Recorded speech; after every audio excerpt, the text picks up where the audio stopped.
Welcome back, welcome back, welcome back. You are locked in to the Florida Veterans Real Estate Podcast. I am your host, your boots on the ground, and your navigator through the choppy waters of the real estate market here in the Sunshine State. If this is your first time listening, welcome to the squad. If you've been riding with us for the last 25 episodes, you know how we do it. We don't do fluff. We don't do generic advice. We get tactical. Today is episode 26, and we are flipping the script, literally. For the last few weeks, we have talked a lot about buying. We talked about the zero down, the credit scores, the inspections, and buying with a buddy. But there comes a time in every homeowner's life where the mission changes. Maybe you got orders to PCS to Germany. Maybe the family got too big for that 3-bedroom in Jacksonville. Or maybe you just want to cash in on all that equity you've built up over the last few years. Today, we are talking about the exit strategy, selling your VA home without losing your mind.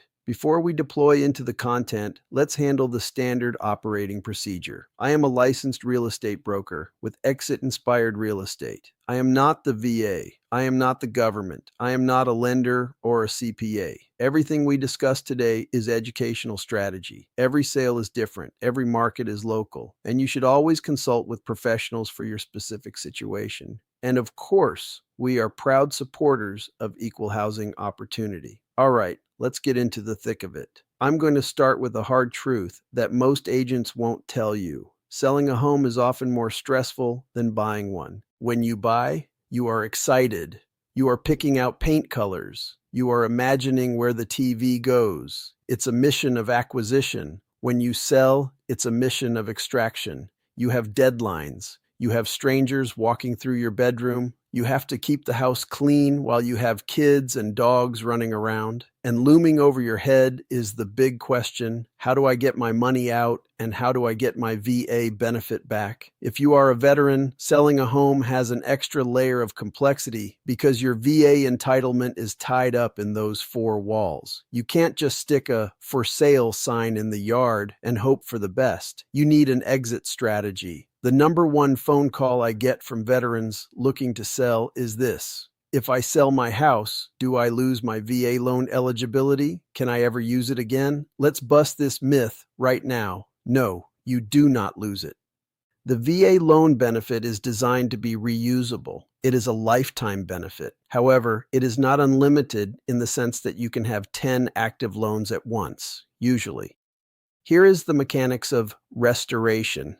When you sell your home and pay off the mortgage, whether that's through the proceeds of the sale or bringing cash to the table, which hopefully you don't have to do, your entitlement can be restored. But here is the catch. It is not automatic. The VA doesn't have a magical sensor that knows you sold the house on Tuesday. You or your lender for the next house need to file VA Form 26-1880. You need to provide proof that the prior loan was paid in full. Once the VA sees that the loan is gone, they restore your entitlement to the full amount, and you are ready to reload and buy the next house with 0% down.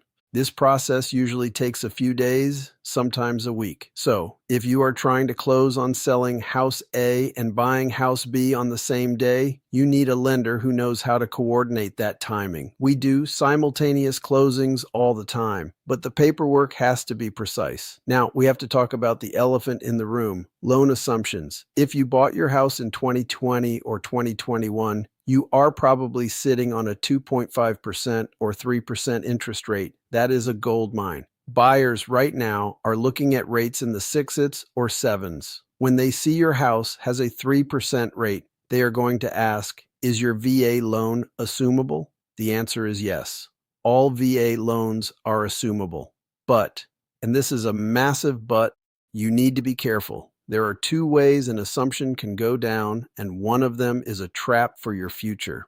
Scenario A, the non-veteran assumption. A civilian buyer falls in love with your house. They want to assume your mortgage to get that 3% rate. The lender approves it. The civilian takes over payments. Here is the problem. The civilian does not have VA entitlement, so The VA entitlement that you used to secure that loan stays attached to the house until the loan is paid off. You sold the house. You moved out, but your entitlement is stuck there in 2020. If you try to go buy another house in Florida, the VA is going to say, sorry, you don't have enough entitlement left because it's still backing that loan for that guy in Tampa. Do not let a non-veteran assume your loan unless you are absolutely sure you never want to use your VA benefit again or until that loan is paid off. Scenario B, the veteran assumption, substitution of entitlement. This is the winning strategy. A veteran buyer comes along. They have their own entitlement. They agree to swap or substitute their entitlement for yours. They take over your loan, your rate, and your payment, but they use their certificate of eligibility to guarantee it. Your entitlement is released. You are free and clear. If you are going to market your home as assumable, you need to put in the listing notes in bold capital letters. Veteran to veteran assumption only with substitution of entitlement.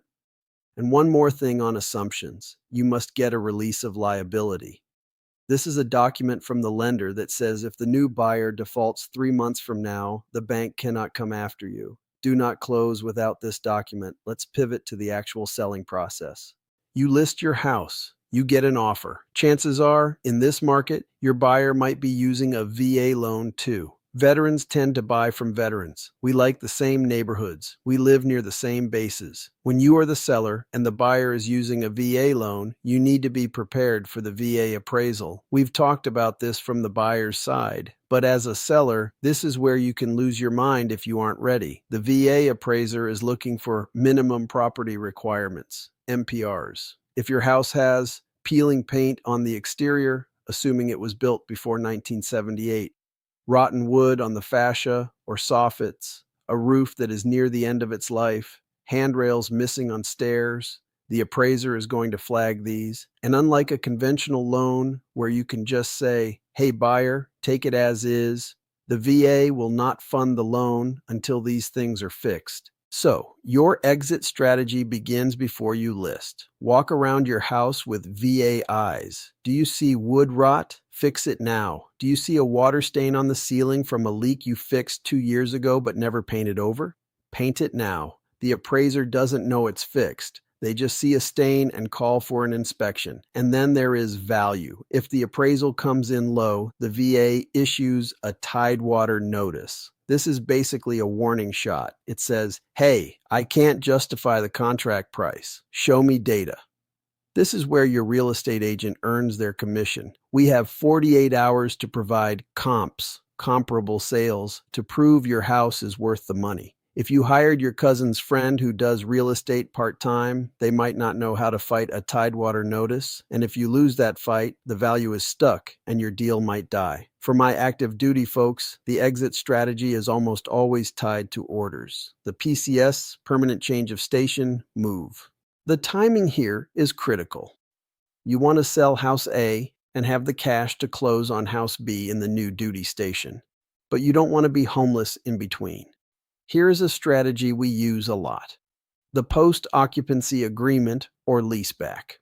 We put your house on the market 60 days before you PCS. We get it under contract. We close the sale 30 days before you leave. Wait, close 30 days early? Yes, you close the sale. You get the money in your bank account. Your entitlement restoration paperwork starts. But part of the contract says you get to lease back the house from the new owner for those final 30 days. This does 3 things. It guarantees the money is in your pocket before you drive away. It allows you to restore your entitlement so you can close on the new house immediately upon arrival. It prevents the stress of the double move where you pack a truck, put it in storage, stay in a hotel, and wait for closing. Not every buyer will agree to this, but in a market where inventory is tight, many buyers are willing to wait 30 days to get the house they want. We need to talk about taxes. I am not a CPA, so verify this with your tax professional, but generally speaking, Uncle Sam wants a cut of your profit when you sell an asset. However, real estate has a beautiful loophole called the Section 121 exclusion. If you have lived in the home as your primary residence for 2 out of the last 5 years, you can exclude up to $250,000 of profit capital gains from taxes if you are single and up to $500,000 if you are married, filing jointly. So if you bought a house in Florida for $300,000 and you sell it 3 years later for $450,000, that $150,000 profit goes into your pocket tax-free.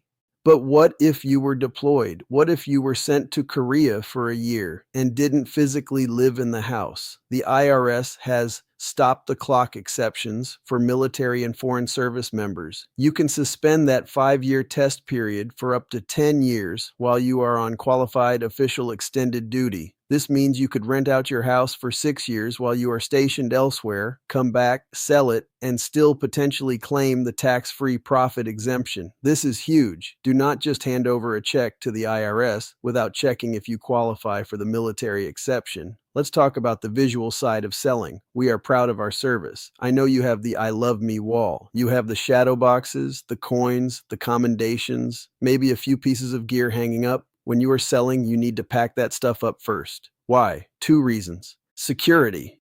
You don't want hundreds of strangers knowing your unit, your rank, and exactly who lives there, especially if you have deployments coming up or family home alone. Psychology. You want the buyer to visualize themselves living there. If they walk in and see your family photos and your military memorabilia everywhere, they feel like they are intruders in your home. You want it to look like a model home, neutral, clean, ready for them. Plus, packing that stuff up now gives you a head start on the move. Treat it as pre-PCS packing. I see a lot of veterans try to go for sale by owner.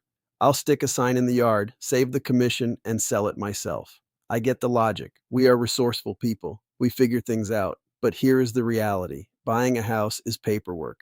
Selling a house is legal liability.